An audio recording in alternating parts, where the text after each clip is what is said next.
बिस्मिल्लाहिर्रहमानिर्रहीम।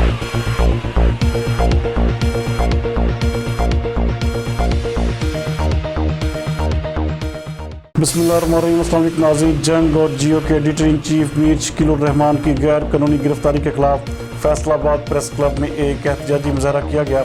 इस एहतजाजी मुजाहरे में फैसलाबाद के नामवर सहाफ़ियों ने शिरकत की। इस मौके पर सहाफ़ियों का कहना था कि मीर शकील उर रहमान को फिल फौर रिहा किया जाए, जबकि इस मौके पर सहाफ़ियों की जानब से फलक शगाफ नारे भी लगाए गए।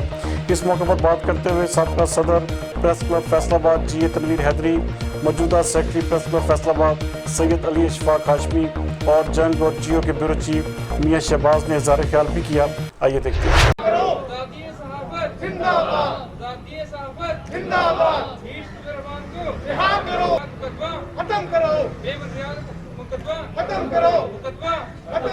अवाम को उन मामलात से आगाह करने वाले जंग और जियो ग्रुप को ये सबक सिखाने का है, मगर हमने अपने अमीर सहाफ़त मीर शकील उर रहमान उनकी सरबराही में सहाफ़त का अलम अब हमने बुलंद कर लिया है। इसके वक़ार की खातर और सहाफ़त के मेयार की खातर इंशाअल्लाह सहाफ़ी बरादरी हुकूमत के इन इक़दामात के ख़िलाफ़ बहुत जल्द सड़कों पे आ जाएगी। हो गया तो मैं समझूंगा आज़ादी सहाफ़त का जो यहाँ ज़िंदा रहना वो मुमकिन नहीं रहेगा। इसलिए इस जंग को जारी रहना चाहिए। आज़ादी सहाफ़त को, इस अलम को मीर शकील उर रहमान ने, जंग और जियो ने बुलंद रखा है। इसको हम बुलंद रखेंगे तो यहाँ आज़ादी सहाफ़त ज़िंदा रहेगी।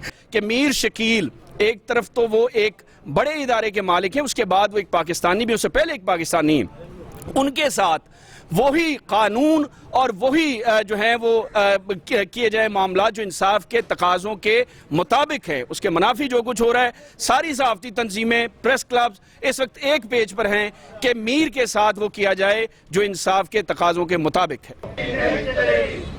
लाठी गोली की सरकार नहीं चलेगी, नहीं ला इलाहा इल्लल्लाह।